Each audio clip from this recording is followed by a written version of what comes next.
नमस्कार. एक होता राजा.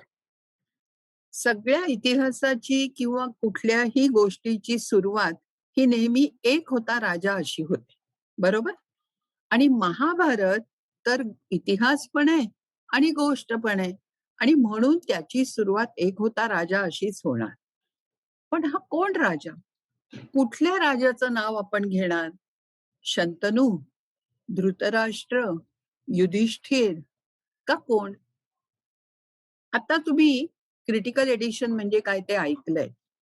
तर भांडारकरच्या क्रिटिकल एडिशनमध्ये आणि पहिली महत्वाची गोष्ट म्हणजे मी फक्त भांडारकरच्या क्रिटिकल एडिशनचा संदर्भ देते. कृपा करून कोणीही पण बी.आर. चोप्रा तर तसं म्हणाले. युगांतमध्ये तर असं सांगितलंय, असं म्हणू नका कारण आपण फक्त अभ्यासाच्या दृष्टीने हे बघतोय. तर सांगायची गोष्ट अशी, की क्रिटिकल एडिशनमध्ये एक सुंदर श्लोक येतो. तो असा आहे, "मन्वादि भारतम केचित" म्हणजे काही लोकं म्हणतात, की राजा मनूपासून महाभारताची सुरुवात झाली. काही लोकं म्हणतात आस्तिकापासून सुरुवात झाली. तर काही लोकं म्हणतात उपरिचर राजापासून महाभारताची सुरुवात झाली. हा उपरिचर कोण तर आपल्याला माहितीच नसतो. कारण मनू आणि आस्तिक ही नाव कधीतरी कानावर पडलेलं असतं. पण गंमत अशी आहे, की ह्या उपरिचराचं महत्व महाभारतात प्रचंड आहे आणि कसं ते आपण आता बघणारच आहोत. तुम्हाला वाटेल, की मी योजनगंधा सत्यवतीवर बोलतेय का उपरिचरावर बोलतेय? पण कुठल्याही व्यक्तीची पार्श्वभूमी, लहानपण हे समजून घेतलं, की त्या व्यक्तीनी आयुष्यात पुढे केलेल्या गोष्टी समजायला खूप मदत होते आपल्याला. तर हा वसू नावाचा राजा, चैदी देशचा राजा, इंद्राचा मित्र होता. इंद्राला मदत करायला जायचा. एकदा असंच त्यांनी इंद्राला युद्धात जिंकून दिलं. म्हणून इंद्र प्रसन्न झाला आणि म्हणाला, "मी तुला 3 गोष्टी देतो. एक वैजयंती म्हणजे तुळशी माळ, दुसरी यष्टी म्हणजे दंड, काठी म्हणा हवं तर आणि तिसरं काय तर दिव्यम स्फाटिकम अगदी क्रिस्टलचं बनवलेलं दिव्य म्हणजे आकाशात जाणारं असं विमानम जे फक्त देवांना वापरता येतं तसं मी तुला देतो. कारण मी असं पाहिलंय म्हणजे इंद्र सांगतोय, की मी असं पाहिलं, की हे वसू तू सगळ्या प्रजेची नेहमी पाहणी करतोस. तर तुला जर का विमान मिळालं, तर तुला वरच्या पातळीवरनं सगळी प्रजा एकदम बघता येईल. म्हणजे आता जसं नेते हेलिकॉप्टरमध्ये बसून पूरग्रस्ताची पाहणी करतात, तसं तुला करता येईल असं म्हटल्यावर त्यांनी ते विमान घेतलं आणि नंतर तो कायम उपरी म्हणजे वरतीच फिरत राहिला आकाशात, म्हणून त्याचं नाव उपरीचर असं पडलं. ठीक आहे. या उपरिचर हा चांगला होता आणि त्यांनी ती जी यष्टी होती ती घेतली आणि दरबारात यष्टी घेऊन प्रवेश केला. महाभारत तुम्हाला सांगतं, की तेव्हापासून असा पायंडा पडला, की यष्टी घेतल्याशिवाय, दंड घेतल्याशिवाय राजा दरबारात जाऊ शकत नाही. आपल्या परंपरा किती जुन्या आहेत बघा. त्याच्याहून पुढची गोष्ट, हीच यष्टी दुसरे दिवशी त्यांनी उभी केली, खोचली जमिनीमध्ये, गंधमाल्यादी म्हणजे पाना-फुलांनी, चंदनाचा लेप लावून त्याची पूजा केली आणि असं सांगितलं, की हा मी उच्छ्रय म्हणजे हिला उभी केलेली आहे. जो कोणी संवत्सरे गते म्हणजे दरवर्षी याची पूजा करेल अशा पद्धतीने त्याचं कल्याण होईल. त्यालाच पुढे जाऊन वात्स्यायनानी कामसूत्रामध्ये इंद्रध्वज असं म्हटलं. त्यालाच पुढे जाऊन आपण आज गुढीपाडवा किंवा गुढी असं म्हणतो. तेव्हा ही गुढीची परंपरा सुद्धा किती जुनी आहे हे पाहिलं, की लक्षात येतं, की महाभारताचा आपल्या जीवनावर आज सुद्धा केवढा मोठा इम्पॅक्ट आहे. नुसता परिणाम नाही, आपल्या नकळत आपण ते गोष्टी करत असतो. नकळत म्हणजे या महाभारतात आहेत असं आपल्याला माहिती नसतं, एवढंच त्याचं महत्व. या उपरिचराला एकदा तो शिकारीला गेला असताना त्याच्या पत्नीची आठवण आली आणि त्याचं वीर्यस्खलन झालं. राजाचं मग ते वाया जाता कामा नये आणि म्हणून त्यांनी ते एका पानाच्या द्रोणात घातलं आणि एका शेणाला जाऊन सांगितलं, "राजवाड्यात जाऊन माझ्या पत्नीला दे. गिरिका तिचं नाव. पण शेण जात असताना काहीतरी झालं, दुसरा एक पक्षी आला आणि तो द्रोण यमुनेच्या पाण्यात पडला. तिथे अद्रिका नावाची एक अप्सरा, तिला मासा होऊन पृथ्वीवर जगशील असा शाप होता. तिने ते गिळलं. यथावकाश एक कोळी होता. त्या कोळ्याला हा मोठा मासा दिसला, ज्याचं पोट खूपच मोठं होतं. म्हणून त्यांनी ते हलकेच चिरलं, तर काय निघावं आतनं? जुळी मुलं निघाली. एक मुलगा, एक मुलगी. महाभारतामध्ये एक मुलगा, एक मुलगी असं जुळं खूपदा आढळतं. कृपकृपी तसे आहेत. हे दोघं तसे आहेत. असे द्रौपदी आणि दृष्टद्युम्न तसे आहेत. तर त्यांनी राजाला आणून दिलं, की "हे पहा काय अद्भुत घडलं त्या कोळ्यानी." राजांनी लगेच ओळखलं, की हे आपलीच मुलं आहेत. वास्तविक उपरिचराला आधीची 4-5 मुलं म्हणजे मुलगे होते बरं का. तरी सुद्धा त्यांनी काय करावं? त्यांनी तो मुलगा ठेवून घेतला आणि मुलगी त्या कोळ्याला दिली. दिली म्हणण्यापेक्षा देऊन टाकली, की "मला मुलगी नकोय, ही तुझ्याकडे ठेवून दे." म्हणजे जी राजकन्या आहे, जी राजवाड्यात अत्यंत सुखात राहायला हवी होती, ती आता एका नदीकाठच्या कोळ्याची मुलगी म्हणून वाढणार आहे. अशा रीतीने तिला ती कोळ्याची कन्यका बनली. आणि मग तर तुम्हाला पुढची गोष्ट माहितीये, की कोळ्याची कन्या बनली आणि मग सतत त्याच कामामध्ये ती होती. मासे पकडायची. नुसतं तेच नाही, धर्मार्थम वाहये तरी उदरनिर्वाहासाठी आपल्या वडिलांची नाव चालवायची आणि लोकांना काठावरनं त्या काठावर घेऊन जायची. परिणामी तिच्या अंगाला चक्क मत्स्याचा वास यायला लागला, माशाचा. तुम्हाला माहिती आहे, तुम्ही जर का मासळी बाजारात गेलात, तर तुमच्या लक्षात येईल, की सगळीकडे तो वास कसा भरलेला असतो. आणि म्हणून तिचं एक नाव मत्स्यगंधा असंही पडलं. बाकीची तिची नावं होती सत्या, वासवी, वसूची म्हणून ती वासवी, काली कारण देवतेचं रूप म्हणून, अशा रीतीने ती हळू मोठी होत होती. 15-16 वर्षाची हीच ती आपली योजनगंधा सत्यवती. 15-16 वर्षाची ही झाली. चांगली देखणी होती. राजाची आणि अप्सरेची कन्या देखणी असेलच ना. आणि त्यावेळेला एकदा पराशर ऋषींना नदी ओलांडून जायचं होतं.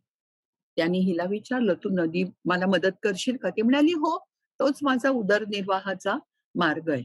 पण पराशरांचा हेतू आणखीनही वेगळा होता. ते म्हणाले, "मी तुझ्या प्रेमात पडलोय आणि तू माझ्याबरोबर या नदीमध्ये एकत्र राहा असं माझं तुला सांगणं आहे." मुलगी वयाने लहान, पराशर केवढे मोठे.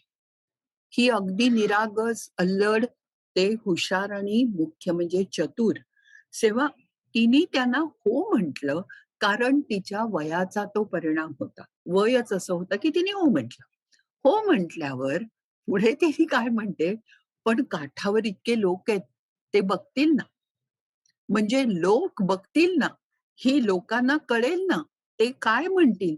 ही भावना जी आजही आपल्यात आहे, ती तेव्हाही होती.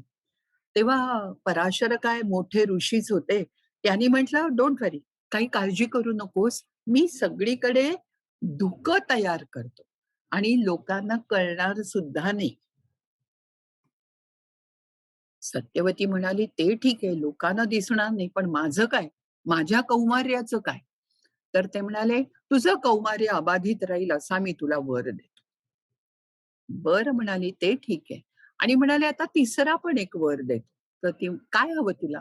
तर तिला नेहमी वाईट वाटायचं, की आपल्या अंगाला किती घाणेरडा वास येतो माशाचा. आणि म्हणून ती म्हणाली, "माझा हा वास दूर करा आणि मला सुंदर गंध येऊ दे." पराशरांनी तेही मान्य केलं. ते प्रेमात पडले होते आणि त्यांनी या तिन्ही अटी मान्य केल्या. ते दोघं एकत्र आले आणि त्यांना जो मुलगा झाला तो आपल्याला अर्थात माहितीये. त्याचं नाव कृष्णद्वैपायन, ज्याला पुढे आपण व्यास असं म्हणायला लागलो. ठीक आहे.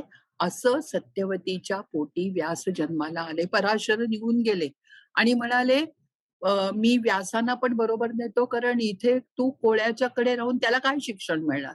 आणि व्यासानी आईला जाताना सांगितलं, की "मी जातोय, पण तू केव्हाही माझी आठवण काढ, मी लगेच परत येईन." हे महत्वाचं आहे बरं का वाक्य, कारण पुढे तसं होतं. पुढे काय झालं, की सत्यवती परत आपली नाव उलटत राहिली. म्हणजे पराशर तर निघून गेले. मुलाचं सुद्धा सुख तिला नव्हतं. म्हणजे मुलगा सुद्धा तिच्या जवळ नव्हता. याही गोष्टीला बरीच वर्ष झाली. हस्तिनापूरचा राजा, सम्राट शंतनू हा एकदा अ, तिथे नदीकाठी मृगयेसाठी आला होता. लक्षात घ्या, की या वेळेला शंतनू आणि गंगेला झालेला भीष्म हा मुलगा 36 वर्षाचा होता आणि 36 वर्ष शंतनू एकटा राहिला होता. त्यांनी कुणाशीही विवाह करायची मनात सुद्धा कल्पना केली नव्हती कधी. इकडे काय झालं, त्याला कोणी दिसेना, पण एक अप्रतिम असा गंध येत होता.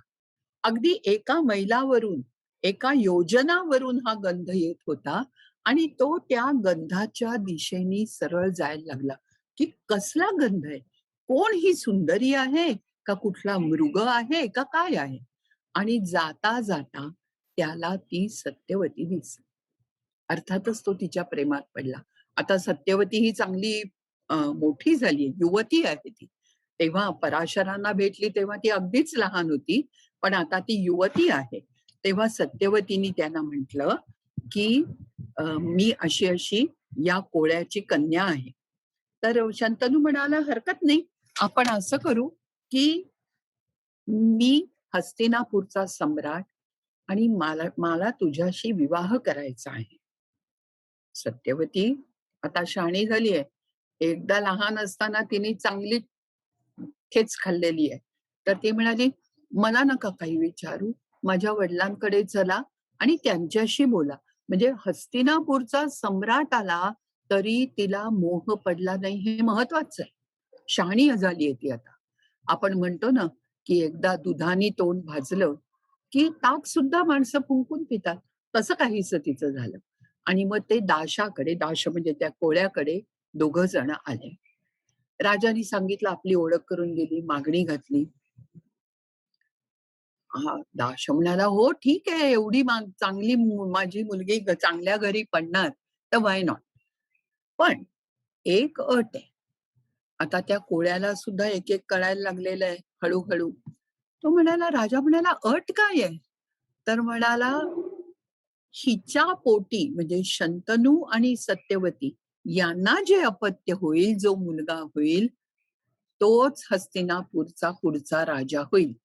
कारण याला एक देवव्रत नावाचा, ज्याला आपण भीष्म म्हणायला लागलो नंतर, मुलगा आहे हे सर्व ज्ञात होतं. राजा म्हणाला, "नाही, नाही, मी असं करणार नाही. त्या गादीवर देवव्रताचा अधिकार आहे आणि तो त्यालाच मिळाला पाहिजे." हे फार महत्वाचं आहे बरं का. क्रिटिकल एडिशनमध्ये हे सांगितलेलं आहे. कारण बहुसंख्य वेळेला मी लोकांकडनं असं ऐकते, की राजा म्हणाला, "हो, चालेल की. भीष्म नाही करणार काही लग्न-बिग्न. हां, मी हिच्याच मुलाला शंतनू ती अट अमान्य करतो आणि एकटा परत जातो. पण त्याला सत्यवतीची आठवण येत राहते. ज्याला झुरणे म्हणतात ना, तसा तो झुरणीला लागतो आणि ते झाल्यावर तो बारीक व्हायला लागतो. ते देवव्रताच्या लक्षात येतं, की आपल्या वडिलांना काहीतरी होतंय. काहीतरी होतंय, त्याला काय होतंय हे मात्र काही माहिती नसतं. कारण तो काही गेलेला नव्हता नदी किनारी. मग त्याच्याबरोबर जे वृद्ध पुरोहित गेले होते, त्यांनाच देवव्रत भेटला आणि म्हणाला, "काय झालंय? माझ्या वडिलांना बरं नाहीये का काही मानसिक आधी-व्याधी आहे? मला सांगा तरी." त्यांना कळेना सांगावं का नाही, पण अखेर त्यांनी सांगितलं. देवव्रत 36 वर्षाचा तरणा बांड युवराज आहे हस्तिनापुराचा आणि तो आपल्या वडिलांसाठी एक नवीन पत्नी आणायचं मनावर घेतो. तो म्हणतो, "काही काळजी करू नका." ते कारण अट-बीट सगळंच त्याला सांगतात ते. तर तो म्हणतो, "काही काळजी करू नका. मी व्यवस्थित सगळं बघतो आणि मला तिकडे जायचंय." देवव्रत रथ घेऊन जातो. गेल्यावर तो सांगतो, की "मला तुमची अट मान्य आहे. म्हणजे राजांनी अमान्य केली हेही मला माहिती आहे. पण तरी सुद्धा मी वचन देतो, की माझी संतती राज्य करणार नाही. मी तर नाहीच नाही. मी आत्ताच राज्य सोडून देतो." दाश इतका हुशार झालाय, की तो म्हणतो, "अरे, तू लाख सोडशील, पण उद्या तुला मुलं झाली, की ते म्हणतील आमचाच अधिकार आहे." नाही का? ते तर म्हणणारच तसं, कारण खरंच त्यांचा अधिकार आहे तसं पाहिलं तर. मग भीष्म म्हणाला म्हणजे देवव्रत म्हणाला, "हो, हे खरंय. माझं मी सांगू शकतो. माझ्या मुलांची कोणी खात्री दिली त्यापेक्षा मी असं करतो, मी लग्नच करत नाही. ब्रह्मचर्यम. मी जन्मभर ब्रह्मचारी राहीन. मला मुलंच झाली नाहीत, की मग त्यांनी गादीवर अधिकार सांगायचा प्रश्नच येणार नाही." दाश याला मान्यता देतो आणि मला सर्वात आश्चर्य वाटतं म्हणजे सत्यवती सुद्धा ते कबूल करते. ती एक स्त्री आहे. कदाचित ती देवव्रताच्याच वयाची थोडी मोठीच असेल त्याच्याहून कदाचित. पण तिला कुठेही त्याची ही अट बोचत नाही. आणि मग भीष्म तिला हात देतो आणि म्हणतो, "हे मातर" त्यांनी ऑलरेडी हे एक्सेप्ट केलंय, की ती आपली आई आहे. "हे आई, या रथामध्ये चढ. मी तुला स्वानगृहान आपल्या घरी घेऊन जातो." म्हणजे एका मुलावर ही काय परिस्थिती आली? एक वेळ पित्याचं दुसरं लग्न मुलं समजू शकतील. पण त्याच्यासाठी यांनी सुद्धा ब्रह्मचारी राहायचं, हे किती अवघड आहे सांगा. आणि मग सत्यवतीला घेऊन हा तिथे जातो, हस्तिनापुरात जातो. राजाला हे सगळं माहिती नसतं. लक्षात घ्या शंतनूला हे काही माहिती नाहीये, की देवव्रत असा गेलाय म्हणून आणि त्याला धक्काच बसतो. पण त्याला आनंदही होतो आणि सत्यवती त्याची रीतसर महाराणी होते. ठीक आहे? आणि ती आता कोण आहे? योजनगंधा महाराणी सत्यवती आहे. भीष्म आता थोडासा त्यांनी ती कठोर प्रतिज्ञा केली, भीष्म प्रतिज्ञा केली म्हणून त्याचं नाव आता भीष्मच पडलंय. देवव्रत कोणी म्हणत नाहीये त्याला. म्हणजे आता परिस्थिती कशी आहे पहा. शंतनू जो वयाने खूप मोठा आहे, त्याची सत्यवती ही त्या मानाने तरुण पत्नी आणि त्यांना 2 मुलं होतात. एकाचं नाव आहे चित्रांगद, दुसऱ्याचं नाव आहे विचित्रवीर्य. पैकी जो चित्रांगद असतो, तो जरा पराक्रमी वगैरे असतो आणि विचित्रवीर्य त्या मानाने जरा प्रकृतीने नाजूकच असतो. पण गोष्ट अशी होते, की शंतनू मरण पावतो. शंतनू का, कधी, कशाने गेला याचा काहीही उल्लेख महाभारतात नाही. तो जातो एवढंच आपल्याला माहितीये. 1-2 ओळीत 1-2 शब्दात सांगितलेलं आहे. मग तो गेल्यावर सत्यवती भीष्माकडे येते. म्हणजे कोणालाही असं वाटेल, की ती म्हणेल, "अरे चित्रांगद इतका लहान आहे, तर आता तूच राजा हो." तसं नाही. सत्यवती म्हणते, की "चित्रांगदाला अभिषेक कर, पण राज्यकारभार तू सांभाळ." असं भीष्माला सांगते. आणि भीष्म आपल्या मातेचं प्रत्येक शब्दनशब्द झेलतो. सगळीकडे "सत्यवत्या मते मतौ स्थितः" असे त्याचे उल्लेख येत राहतात नेहमी. पण चित्रांगद राजा झाला, तरी तोही तरुणच अगदी लहानच होता, तसा विशीतला होता आणि अ, तो कुठे एका गंधर्वाशी लढायला गेला, त्या युद्धामध्ये त्याला पण मृत्यू आला. आता हा जो विचित्रवीर्य आहे, हा बालम अप्राप्त यौवनम असं महाभारतात त्याचं वर्णन येतं. तो लहान आहे, बाल युवा सुद्धा नाही आणि अप्राप्त यौवनम अजून मिसरूड फुटली नाहीये. मला वाटलं निदान आता तरी सत्यवतीनी म्हणावं, की भीष्मा तो मोठा होईपर्यंत. नाही. पुन्हा राज्याभिषेक त्या विचित्रवीर्याला केला जातो आणि भीष्म फक्त सल्लागार म्हणजे खरं म्हणजे भीष्मच कारभार बघतो. पण राजा कोण आहे? भीष्म नाही. राजा आहे विचित्रवीर्य. म्हणजे काय सत्यवतीचं सगळं प्लॅनिंग आहे आणि ती किती विचार करते, हे मोठं बघण्यासारखं असतं. आणि मला नेहमी वाटतं, की ती जशी योजनगंधा आहे, तशी ती नियोजनगंधा सुद्धा आहे. नियोजन म्हणजे प्लॅनिंग. प्रत्येक गोष्टीचं ती प्लॅनिंग करते. आता पुढे जाऊन आपण आणखीन बघणारच आहोत, की ती काय-काय करते. ठीक आहे. मग विचित्रवीर्य एकटाच उरलेला आहे आता. आता तो जेव्हा वयात आला, त्याला राणी पाहिजे. राणी नसेल, तर पुन्हा कुरु वंशाला कोण संतान नाही ना. म्हणजे त्याला राज्य लग्न केलं पाहिजे. सत्यवती भीष्माला आज्ञा करते, की असं मी ऐकलंय, की काशी राजाला 3 मुली आहेत. अंबा, अंबिका, अंबालिका यांचं स्वयंवर करायचंय. तर तू जाऊन त्यांना विचित्रवीर्यासाठी घेऊन ये. तिला खात्री होती, की विचित्रवीर्य गेला तर तो त्या तिघींना जिंकून आणू शकणार नाही. म्हणून खुशाल भीष्माला सांगितलं. म्हणजे मला वाटलं भीष्मानी आपल्या आईला सुद्धा रथात घालून आणलं. भीष्मानी आपल्या वहिनीच ह्या त्याच्या नाही का भावाच्या मुली बायका त्यांना सुद्धा रथात घालून आणलं. पुढे माद्री, गांधारी सगळ्यांचं आपण बघणार आहोत. पण भीष्म स्वतः मात्र बिचारे अविवाहित राहिले. एनिवे भीष्म तिथे जातात. आपल्याला त्याच्यात फार पडायचं नाही. अंबा, अंबिका, अंबालिकाला घेऊन येतात. पैकी अंबेचं काय होतं हे आपल्याला ती कथा माहितीच आहे. आणि मला नेहमी वाटतं, की अंबेचं जे काही झालं आणि तिने जे आत्मदहन केलं, त्याला जितके भीष्म जबाबदार आहेत. कारण ती शाल्वाकडे जाणार होती तर जाऊ दिलं नव्हतं ना. तितकीच सत्यवती सुद्धा जबाबदार आहे. कारण तिने सांगितलं होतं ह्यांना आणायला म्हणून.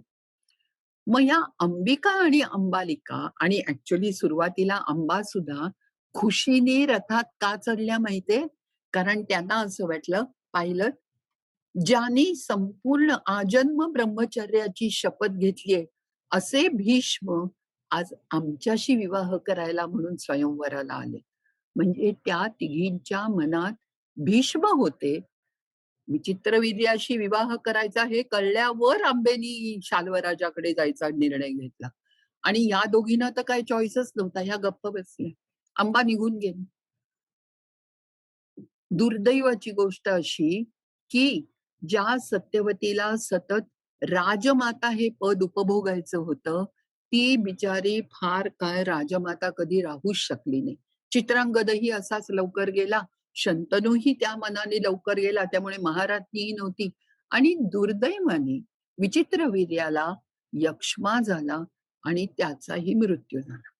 म्हणजे आता कुरुवंशात एकही पुरुष नाही. भीष्म आहे, पण म्हणजे हा जो शंतनूचा वंश आहे चित्रांगदा आणि विचित्रवीर्याचा तिथे मुलगा नाही, कोणी पुरुष नाही.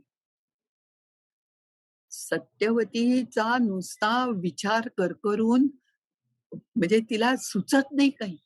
तिचं वर्णन तिथे इतकं सुंदर केलंय. पुत्र गृध्दिनी.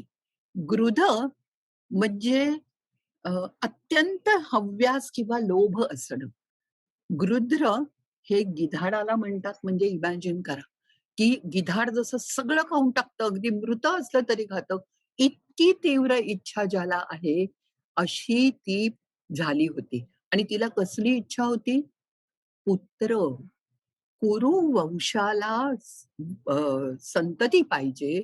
कुरु वंशाला संतान पाहिजे. तो अन्वय पुढे चालला पाहिजे. केवळ या इच्छेनी तिचा नुसता मनस्ताप तिला होत होता. काय करावं कळेना. मग काय करावं तिने? ती भीष्मांकडे आली. ती सगळ्याच बाबतीत भीष्मांचा सल्ला घेत असते. तशी भीष्मांकडे आली. पण ह्यावेळेला तिने सल्ला घेतला नाही, तर उलट त्यांना काहीतरी शिकवलं. आणि काय शिकवलं असेल? सत्यवती म्हणाली, की नियोग पद्धतीने तर मुलं निर्माण होऊ शकतात आणि त्याला धर्मशास्त्राची अनुमती पण आहे. Which is true. ते सगळं मान्यच आहे आपल्याला. मग हे भीष्म, तू स्वतःच का नाही अंबिका आणि अंबालिकांच्या ठायी पुत्रोत्पत्ती करत? मला तिच्या या धाडसाचं कौतुक करावं आश्चर्य वाटावं का भीती वाटावी हेच मुळी कळत नाही. काय स्ट्राँग पर्सनॅलिटी आहे पहा. म्हणजे भीष्मांनी हिच्यासाठी हे सगळं केलं ब्रह्मचर्य आणि आता तीच त्यांना ते मोडायला लावते. बरं. पण भीष्म एकदा जे त्यांनी व्रत घेतलं, जी प्रतिज्ञा केली त्यापासनं तसूभर सुद्धा विचलित होत नाहीत. ते काय सुंदर उत्तर देतात. ते सत्यवतीला म्हणतात, की "हे माते, तुला मी सांगतो, की एक वेळ पंचमहाभूत आपला स्वभाव बदलतील, पण मी काही माझं निश्चय मोडणार नाही. माझी प्रतिज्ञा मोडणार नाही. मला मान्य आहे, की मीच आता एक कुरुवंशाचा एकुलता एक राहिलोय, पण तरी मी काही माझा तो ब्रह्मचर्याची प्रतिज्ञा मोडणार नाही." मग ती म्हणते, "मग काय करायचं?" विचार करतो म्हणाले. आणि भीष्म काय सांगतात माहितीये का तुम्हाला? भीष्म सांगतात, "ब्राह्मणो गुणवान कश्चित् धनेन आमंत्र्यताम्." एखादा गुणी ब्राह्मण पहा. ब्राह्मण मला तो शब्द पुन्हा एकदा महत्वाचा म्हणून सांगायचा आहे. आणि आपण त्याला भरपूर पैसे देऊन नियोगासाठी बोलवू की आणि मग भीष्म आणखीन एक 2-4 कथा सांगतात, की अमक्या वेळेलाही त्या एका ब्राह्मणाला बोलावलं, तमक्या वेळेलाही बोलावलं वगैरे, वगैरे. पहिली गोष्ट मला ह्याच्यात अशी खटकली, की हा कुरुवंश आहे. हा क्षत्रियांचा वंश आहे आणि क्षत्रिय मुलगा हवा. असं असताना ब्राह्मणाला का म्हणून बोलवायचं? बरोबर आहे ना? म्हणजे जर राजाच हवा, तर तो क्षत्रिय असणं हे जास्त योग्य नाही का? संयुक्तिक नाही का? पण पुढचं वाक्य ऐकल्यावर त्यांनी ब्राह्मणो हे का म्हटलं? म्हणजे हे भीष्मानी म्हटलं असेल असं नाही. महाभारतकारांनी तो शब्द टेक्स्टमध्ये का घातला, संहितेत का घातला, हे लक्षात आलं, की सत्यवती मग एकदम संकोचून जाते. सव्रीडम तिला लाज वाटायला लागते आणि ती भीष्माला म्हणते, "मग ब्राह्मणालाच जर बोलवायचं असेल, तर मला लग्नाआधी एक कानीनं पुत्र झालाय तो ब्राह्मणच आहे. पराशर ऋषी होते ब्राह्मण, तर व्यास ब्राह्मणच आहे. मग मी माझ्याच मुलाला बोलावते की." आणि म्हणून तो ब्राह्मण शब्द तिथे आलाय. भीष्म म्हणाले, "दॅट इज युअर चॉईस. तू म्हणशील तसं आपण करणार आहोत. त्यामुळे खुशाल तू व्यासांना बोलाव, माझी हरकत नाही." आणि आता तुम्हाला आठवेल व्यासाने सांगितलं होतं आपल्या आईला, की "तू माझी आठवण काढ, त्या क्षणी मी येईन." तसं ती त्यांची आठवण काढते आणि व्यास तिथे उपस्थित होता. आता कशी गोष्ट आहे पहा. व्यास हे हिमालयात राहून तपाचरण करणारे वगैरे असे आहेत. त्यांना आपल्याला मातेनी का बोलावलंय याची सुतराम कल्पना नाहीये. बरोबर आहे ना? आणि ते येतात. आश्चर्य वाटेल तुम्हाला, पण महाभारतात व्यासांचं जिथे-जिथे त्यांच्या शारीरिक रंगरूपाचं वर्णन येतं, ते फारसं सुखद नाहीये.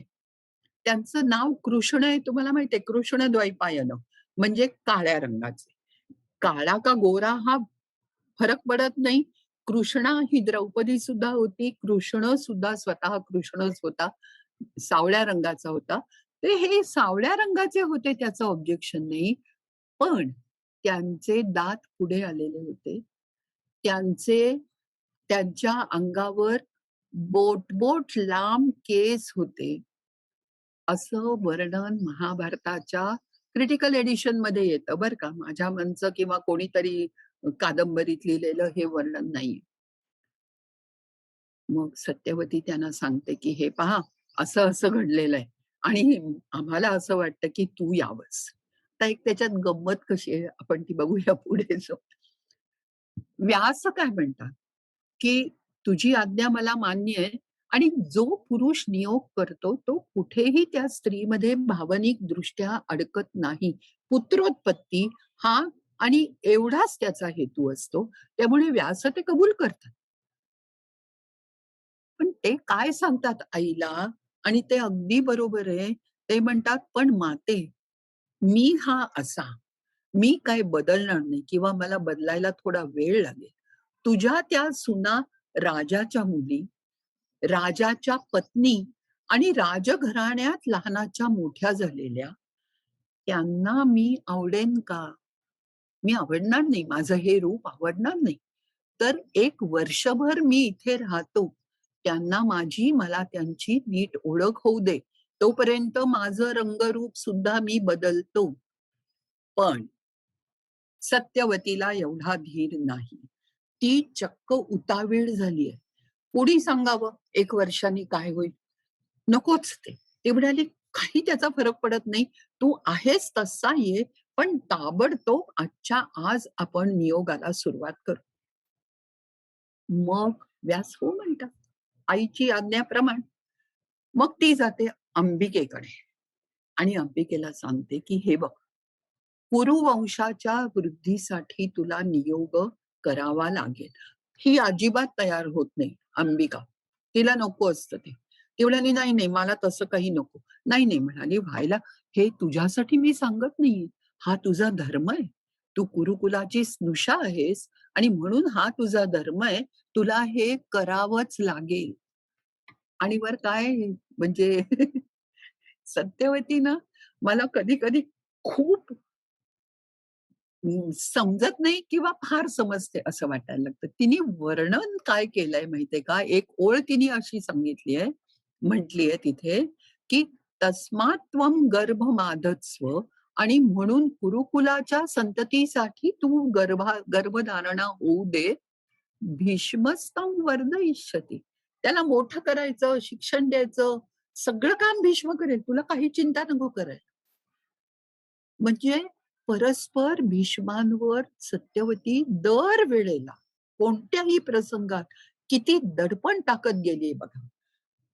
शेवटी अंबिकेला हो म्हणावंच लागतं. एक तर ते कुरुकुल वगैरे इमोशनल जरा ब्लॅकमेलिंग सारखं झालं आणि दुसरं म्हणजे सासू आहे. तिचं ऐकणं तिला भाग होतं. मग ती म्हणाली, "ठीक आहे. कोण येणार आहे मग?" तर ती म्हणाली, "तुझा देवर येणार आहे." देवर म्हणजे दीर बरं का. अंबिका चक्क हुरळून गेली. कारण तिला तिचा दीर माहितीये, तो म्हणजे भीष्म. आणि ती जेव्हा सज्ज झाली, सगळी तयारी करून नटून-थटून बसली, तेव्हा महाभारतामध्ये असं वर्णन येतं, की ती कुणाचा विचार करत होती? भीष्मं. इदर भीष्म किंवा अन्यांश्च कुरुपुंगवान किंवा कुरुवंशातले कोण चुलत मामे घराण्यातले लोकं, तरुण वीर असतील, ते त्यांच्यातलं कोणीतरी एक येईल ह्या कल्पनेनी ती सज्ज होऊन मंचकावर बसली होती. आणि आता कसं गंमत आहे पहा.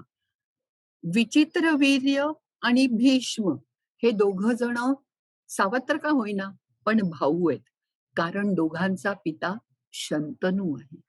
बरोबर? म्हणजे तो भीष्म सुद्धा त्यांचा दीर झाला आणि विचित्रवीर्य आणि व्यास हे सुद्धा सावत्र भाऊ आहेत. कारण दोघांची आई एकच आहे सत्यवती. अतिशय कॉम्प्लिकेटेड गोष्टी आहेत ह्या सगळ्या महाभारतातल्या. पण त्यामुळे ह्यांना व्यास वगैरे काही माहितीच नाहीये ना, या अंबिका अंबालिकांना आणि म्हणून ती आनंदाने होकार देते आणि सज्ज होऊन बसते आणि भीष्म किंवा कुरुपुंगवांऐवजी येतं कोण? तर ज्याच्या अंगाला वास येतो आहे, कपडे चांगले नाहीत, जो वर्ण सुद्धा ज्याचा काही कल्पना करा ज्या राजघराण्यात वाढलेल्या स्त्रिया आहेत, त्यांना अशा माणसाबद्दल काही घृणा नसेल. पण त्यांना अशा माणसाबद्दल काही घृणा नसेल.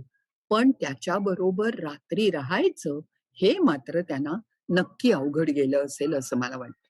आणि ती बिचारी घाबरलीच. तिने घट्ट डोळे मिटून गेले. पुढची कथा आपल्याला माहित आहे. धृतराष्ट्र झाला तो अंध होता कारण गर्भधारणेच्या समयी मातेने डोळे मिटून घेतले होते. सत्यवतीला अर्थातच आवडलं नाही, की आपला मोठा नातू अंध आहे. मग तिने अंबालिकेला बोलावलं, की आता तुझी पाळी आहे आणि तोपर्यंत अंबालिकेला साधारण कल्पना आली असेल ना, की कोण येणार आहे आणि व्यास कसे दिसतात. ते झाल्यावर त्या रात्री व्यास आल्यावर जरी कितीही कल्पना असली तरी ऍक्च्युअली व्यासानं बघितल्यावर ती भीतीने पांढरी फटक पडली आणि मग तिला जो पुत्र झाला तो पांडू. म्हणजे त्याला काहीतरी इदर त्वकरोग असला पाहिजे किंवा अॅनिमिया सारखा काहीतरी. पुढेही तो रोगानेच गेला आपल्याला माहितीये. तेव्हा पांडू सुद्धा शारीरिक दृष्ट्या काही संपूर्ण अ, अव्यंग असा नव्हता हे आपल्याला लक्षात येतं. सत्यवती खूपच वैतागली, की हे काय चाललंय? मग ती व्यासांना म्हणाली, "आता फक्त एकदा, फक्त एकच रात्र तू ये." आणि अंबिकेला तिने सांगितलं, की "नाही, नाही, आता तुला यायलाच पाहिजे आणि मला आता चांगला मुलगा हवाय कुरुकुलासाठी." "ठीक आहे," म्हणाली.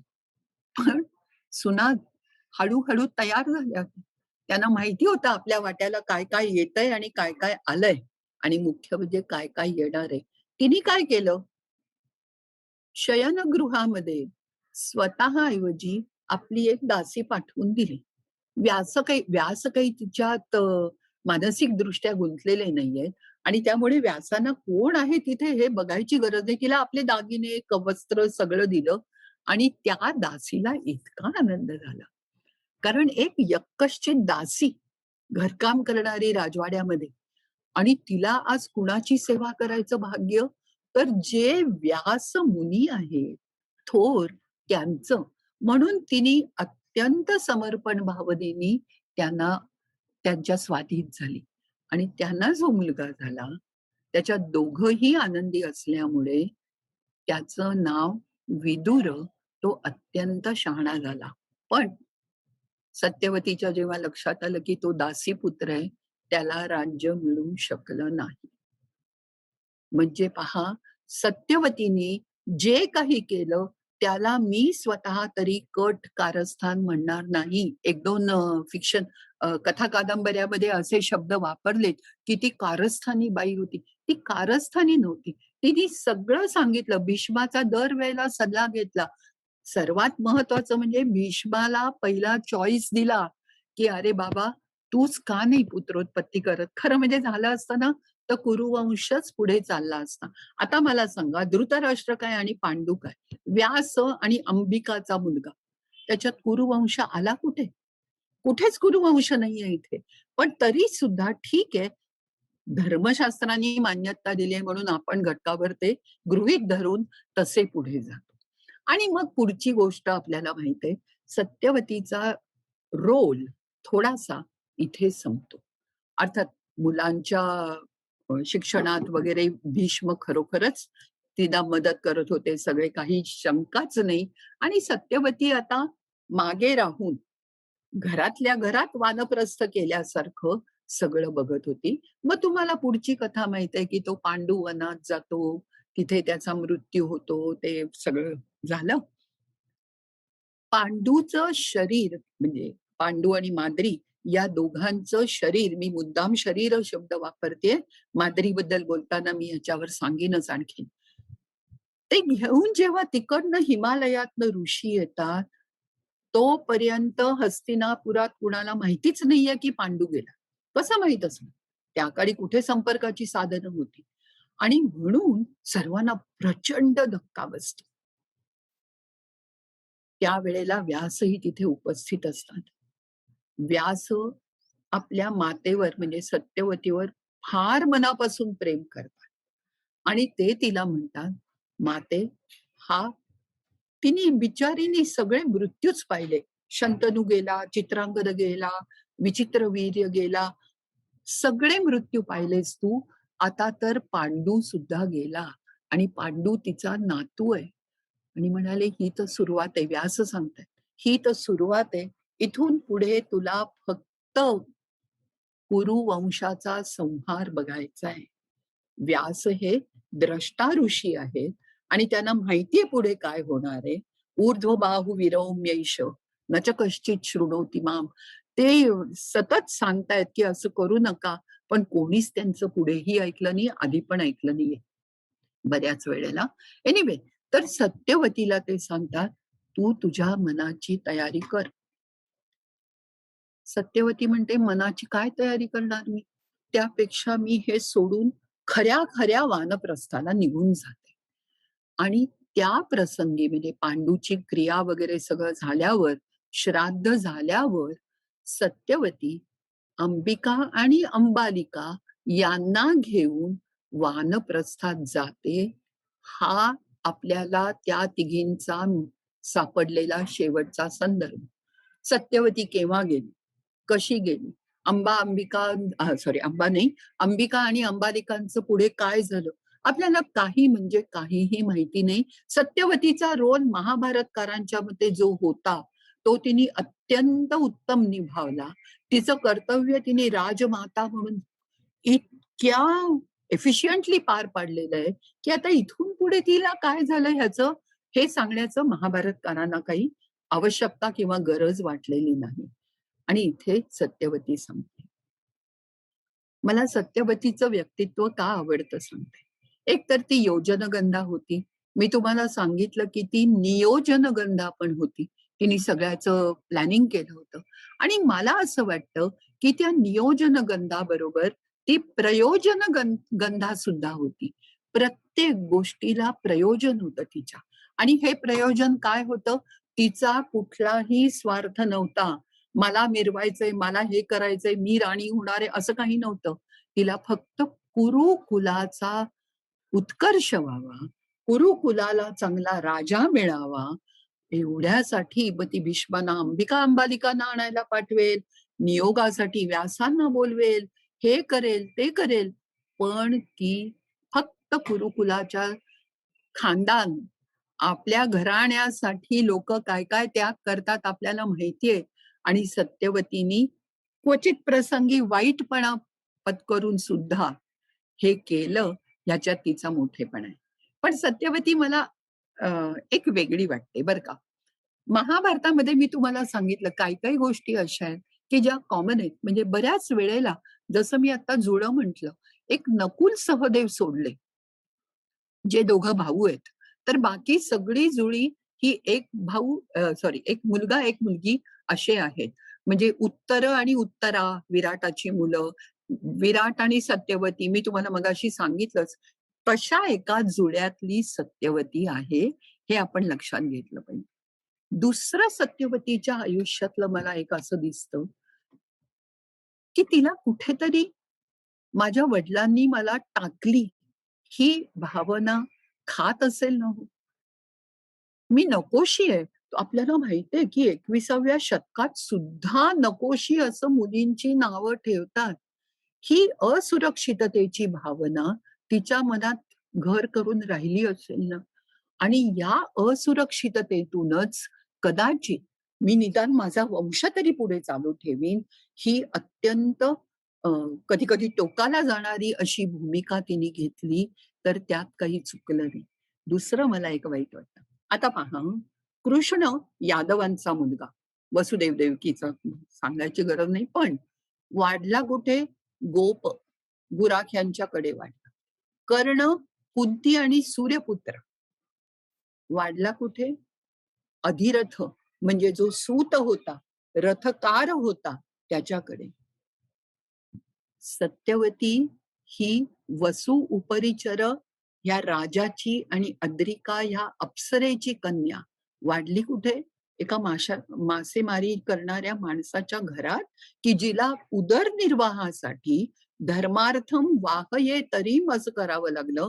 मला नौका इकडनं तिकडे न्यावी लागते धर्मार्थम, पोटापाण्यासाठी असं जी म्हणते, तिच्या मनात केवढी असुरक्षितता असली पाहिजे. आणि इतकं सगळं करून, इतकी धावपळ करून, धावपळ म्हणजे आयुष्यात हे केलं, ते केलं, याचा वाईटपणा घेतला, त्याला नावं ठेवली. पण एवढं करून तिच्या हाती काय लागलं? खरोखर म्हणाल तर काही लागलं नाही. एकच मी म्हणेन, की व्यासानी जेव्हा-जेव्हा ते आले, तेव्हा तिचं मातृत्व सुखावलं. एक आई म्हणून व्यासाने तिला नुसतं प्रेम दिलं असं नाही, आदर सुद्धा दिला आणि ते मला फार महत्वाचं वाटतं. सत्यवतीबद्दल फारसं कोणी लिहीत नाही, फारसं कोणी बोलत नाही. कारण लोकांना वाटतं सत्यवती म्हणजे काय? जिच्यामुळे भीष्माला ते अविवाहित राहायला लागलं, अशी एक दुष्ट स्त्री.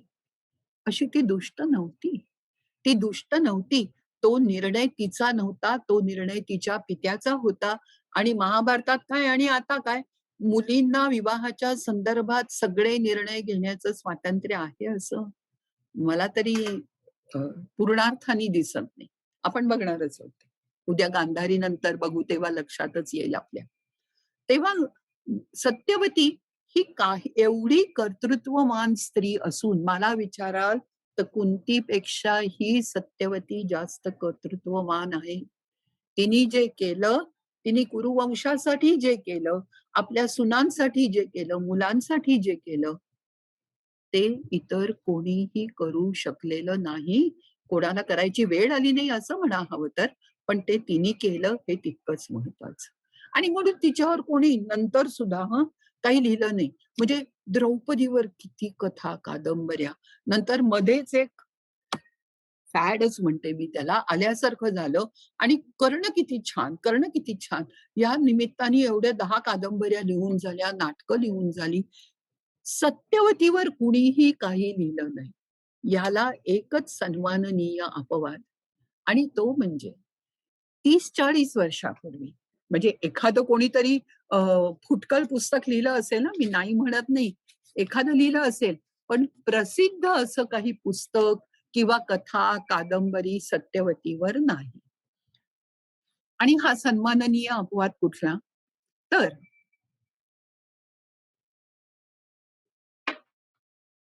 वसंत कानेटकर यांच्यासारख्या सिद्धहस्त नाटककारांनी तिच्यावर मत्स्यगंधा नावाचं अत्यंत उत्तम आणि उत्कृष्ट असं नाटक लिहिलं. त्या नाटकाची सत्यवती ही मध्यवर्ती अ, व्यक्तिरेखा आहे. मला आठवतं आशालता वाबगावकर काम करायच्या आणि त्या इतक्या खरोखर सत्यवतीसारख्या दिसायच्या. आणि त्यांच्या तोंडी जे संवाद होते, जी गाणी होती, ती त्यांनी इतकी अप्रतिमपणे म्हटलेली आहेत. पण सत्यवतीची व्यथा सांगणारं एक गाणं त्यांनी या नाटकात घातलंय. ते म्हणून मी या व्याख्यानाचा आज शेवट करणार आहे. म्हणून म्हणजे सस्वर गाणार नाहीये. नुसते शब्द तुम्हाला सांगणार आहेत. पण हे सत्यवतीच्या आयुष्याचं फलित होतं. आणि तिला किती दुःख झालं असेल, की आयुष्याच्या शेवटी आपले दोन्ही हात रिकामे आहेत, काहीही मिळालं नाही. सत्यवती त्या नाटकामध्ये म्हणते, "अर्थशून्य भासे मजहा कलह जीवनाचा, धर्म, न्याय, नीती सारा खेळ कल्पनेचा." केवढी महत्वाची ओळ आहे पहा. धर्म, न्याय, नीती सगळ्या ह्या कल्पनेचा खेळ आहे, असं खरं काही नसतं. म्हणजे काय तिच्या मनात उद्वेग, उदासी आणि अपयशाची आणि असफलतेची भावना आलीये बघा. त्याच्यानंतर ती पुन्हा म्हणते, "ध्यास एक हृदयी धरुनी स्वप्न रंग व्हावे, वीज त्यावरी तो पडुनी शिल्प कोसळावे. सर्वनाश एकच दिसतो नियम या जगाचा." ही शेवटची ओळ आहे तिची. "सर्व नाश एकच दिसतो नियम या जगाचा." कदाचित तिच्या मुखातून नियतीनेच कुरुक्षेत्रावरच्या युद्धाचं हे आधी केलेलं भाकीतच आहे.